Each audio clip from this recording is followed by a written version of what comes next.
This video was brought to you by Markus Bil, Elbilmek, ABRP, Steurenberg, Kempower and Bilkomponenter. Yo, what's up? We're now in the kitchen and today I'm going to talk about the BYD Seal U 1000 km challenge, which I didn't go for because it's unfortunately too expensive for me to run it nowadays, at least because of the situation. I have to hire a babysitter. So, okay, I'm not going to do it. Unfortunately, also I'm running out of time because actually the day after tomorrow I have to return the car already and I still have to do some more tests. Well, at least, a little bit more tests. But at least we can estimate how well the car will do it. And it seems to be very impressive for what it is and what it costs. So we can start now with looking at the charging session here. And you see, I started with 20 degrees Celsius. 22-ish and then 34 in the high end, and this was after a range test where I didn't hammer too hard. I was cruising mostly at 90 kilometers per hour. I can try to imagine how it would be if I cruised faster, 120, 130 kilometers per hour, which I would do in the 1000 kilometer challenge. But okay, so you see that it started off kind of slow-ish, get only 127 kilowatt, but okay, let me skip a bit now. And then it ramps up and then we actually get the advertised 140 kilowatt and then it stays flat for a while.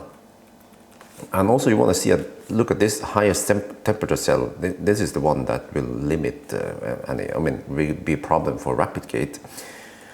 So if we skip a little bit further out here, you see that we get nice and flat 140 kilowatt curve.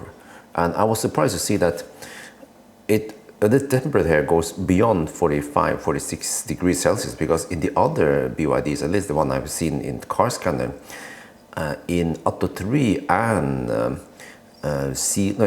Dolphin, they replicate at 46 degrees Celsius. And then it throttles down, and then when it throttles down, the charging goes slower, and then the heat buildup is lower, and then it manages to catch its breath, and then the temperature drops to 45 and then 44 degrees Celsius, and then we get the good speed again. So it goes a bit up and down. I'm going to look at the charging curve afterwards. But here it actually goes beyond that temperature. Cooling was active, but it doesn't seem to bother the battery too much that we go at 50 degrees Celsius. However, it seems like at 51 degrees, wait, let me see, at 51 degrees, it actually seems to rapid gate, because suddenly the speed plummets, and when I say plummet, I mean plummets. Only 72 kilowatt. It goes up a little bit more, and then it stays at 74 kilowatt for a really long time. And then you see that the temperature here doesn't really drop much, maybe eventually-ish.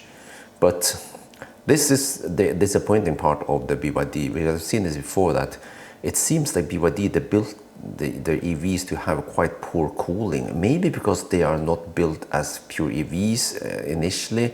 They are built as hybrids, and there's an EV version, so they haven't really engineered it as well as many other car manufacturers. So weak cooling seems to be a common thing in BYD, and this seems to be the problem here also. But you see that eventually, because we have low charging speed, then we drop to 50 degrees Celsius, and I was thinking, oh, okay, do we get faster speed? No, just like with the Dolphin and Atto 3, going from 46 to 45 degrees does not give you faster speed. You have to drop it to 44. So we'll see, will we hit 49 degrees here then?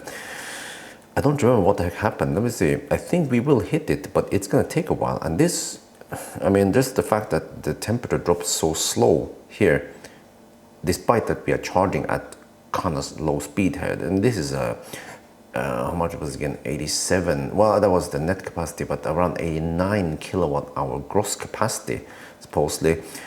We're charging at less than 1C, so the cooling should be able to lower the temperature here, and it's not so. I don't know for sure how the cooling is in BYD, but what do you guys think? This could be an indication that they have quite weak cooling.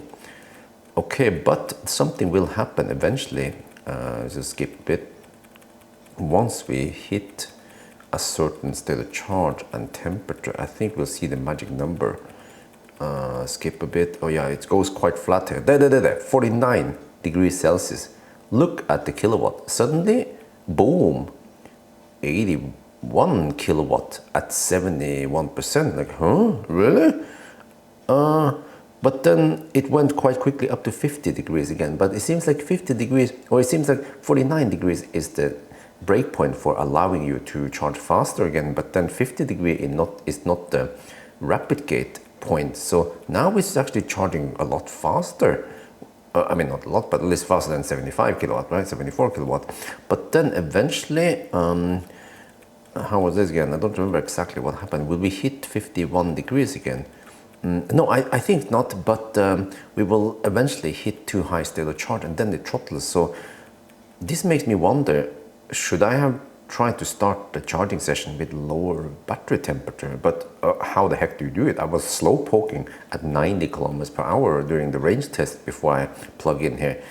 Yeah, you see now it starts throttling at 85%, but you still get okay speed, and you will see that it's like fat e-tron like curve, because you can maintain this okay speed here even at 95%, 96%. I mean, hit okay, and then you see that the cooling is obviously working, because now as we go a lot slower, then the battery can finally cool down. But look at this nice and flat curve until around 97%. Then it goes kind of slow, and then you can leave, or you can just stay a little bit longer until it finishes at 100%. And it takes 1 hour and 6 minutes. There, 1 hour and 6 minutes to 100%. And now we look at the charging curve. So you see it is here. So it has this little slow ramp up. I wonder, is that because the car was slightly cold gating, or is this a natural ramp up you already get regardless? But then here we have the rapid gate. It's, yeah, this is quite clear. It was a rapid gate. So maybe the curve should have been flatter before, I don't know, a natural throttling or whatever here, if we started cooler. But then how realistic is it that you drive that slow? And you know, it wasn't that hot that day I drove. So I still think this is a more realistic test rather than the best case test where you never achieve, right? But then compared to the Dolphin, here's what I was talking about. Dolphin rapid gated eventually because starting temperature was too low. You might be thinking, yeah, but why didn't it just start cooling earlier before that happened? Well, it should have ramped up the cooling faster. And I've talked about this before in other videos with BYD. It was up to 3. But you see here, this case here, up to 3, the 60 kilowatt hour, this session here, I did actually purposely wait or do I don't know what I did, but I did wait until the battery cooled down, and then you get something like this. So maybe in the yellow line here, yellow case, maybe we wouldn't have gotten 140 kilowatt until around 60% before it throttled. Ich weiß nicht, who will ever know, I'm not sure. But I also mentioned, or at least show you Model Y, because it uses a blade battery. Or it could be that maybe we get 140 kilowatt on the Seal until around 50% before it throttles. Yeah, again, who knows? But at least Tesla, they don't have poor cooling. They have quite awesome cooling. And in the Model Y, you see, it's like in the blade battery in the right hands, you know, will actually give you quite awesome charging speed. Whereas the other ones here feel like the blade battery, they have good technology and they are quite robust because it's LFP. But because of poor cooling in the BYD cars themselves, then you get these semi-shitty curves. So you can imagine how awesome the 89 kilowatt hour Seal battery would perform in a Model Y. yeah. And now over to the 1000 kilometer challenge estimate. So this is the 120 kilometers per hour range, but it was a bit cold that night when I tested it. So if you test it in, let's say, 20-25 degrees Celsius, you might get 350 kilometers of range here. But then the charging time also is the rapid gate charging session. So you can say, well, if I run it at 120 kilometers per hour when it was warmer outside, maybe I would have rapid gated even worse, and then I wouldn't be able to get this kind of charging curve. Yeah, so I think we'll just keep it as it is here, and you will see that, okay, it's a bit cryptic, but it's you guys saw it that it charges quite fast, at least to 40% before it rapid gated. So if you just charge to roughly 40% every time, you can do it in, I don't know, 1050-ish, right? If you charge higher, it will take longer, but you actually don't take that bad penalty. It's still, yeah.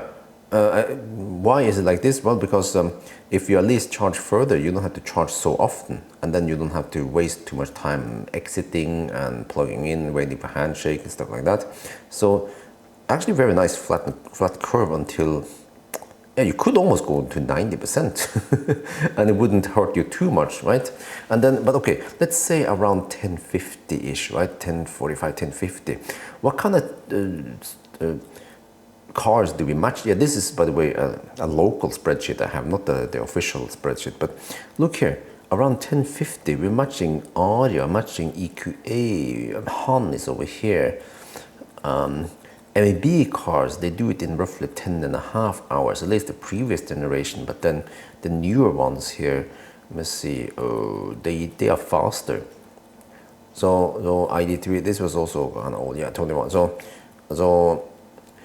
I mean, then it's okay, you know, if you do it in at least less than 11 hours. So then, yeah, I just wish that the charging was a bit better, fast, basically cooling. Yeah, if the cooling would be better in the BYD, we would be kicking ass for the Lord, just like Tesla or MEB cars or the Korean cars, or you know.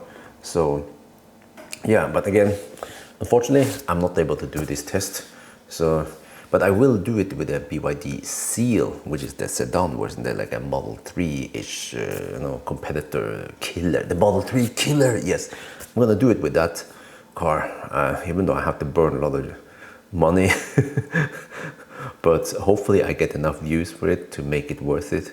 So any support from you guys is appreciated, because this is only temporarily. Eventually, yeah, Isabel will go to the kindergarten, and then I will have to hammer during kindergarten time, and then still make some arrangement so that someone can pick up Isabel before I get back home.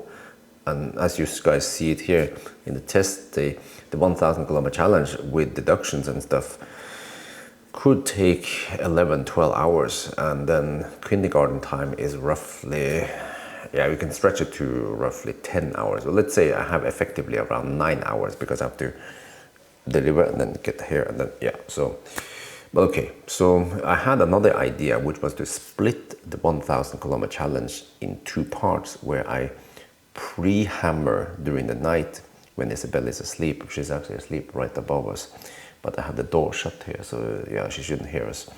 I could, let's say, go a modified loop from Oslo to, let's say, Ljungskile or somewhere, right? Spekkerød or Varberg, I don't know, somewhere there, down there. But actually Varberg is quite far down already. But a shorter loop, around 500, 600 kilometers, for example, and then I get back home. But I would do that at night, by the way, I forgot. I would do that at night, which takes 5-6 hours, right? Do the half loop, something, get back home, and then do some morning routine, feed Isabel, whatever, and then deliver her at the kindergarten.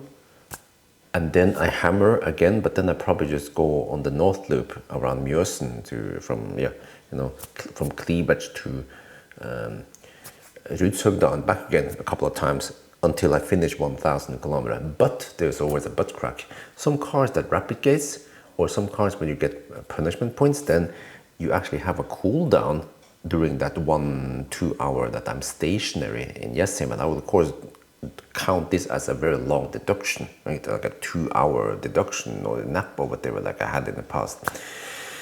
But that could actually, that will then affect the result, especially in the BYD case here. In most other cars with good cooling, you won't notice this, or it won't be a problem, or it won't be an advantage that we do this. And of course, if we do this in winter, the battery could colgate. But as you guys have seen maybe in the past, I have done taken some naps during 1000 kilometer challenge when I was really tired. I had to sleep, but that's good because I also try to promote safe driving, even though I get caught by the police sometimes. But I want to promote safe driving. If you are tired, you should pull over and take a nap. And sometimes I take a really long nap. Like I think the record was 3-hour nap. I was tired then. But then it was with a car with good HVAC thermal management, so then no problem. But okay, so yeah, it's a different 1000 kilometer challenge, but we get more time to discuss, and I can show you guys the charging graph. So this is actually like a combination of 1000 kilometer and charging video together. And I explain why it is like this, why it is slow, why it could be faster or slower. Yeah, so maybe this is a better deal actually than just going on that long ass trip. You know, I've spent 15 hours total maybe or more for editing and all that, and now I spend way less time but you actually get more information, and I might get similar amount of views. So that's just how crazy it is, right, with YouTube. Anyway, I think that's gonna be it for now. I hope you guys enjoyed this video. As always, thank you for watching, and talk to you later.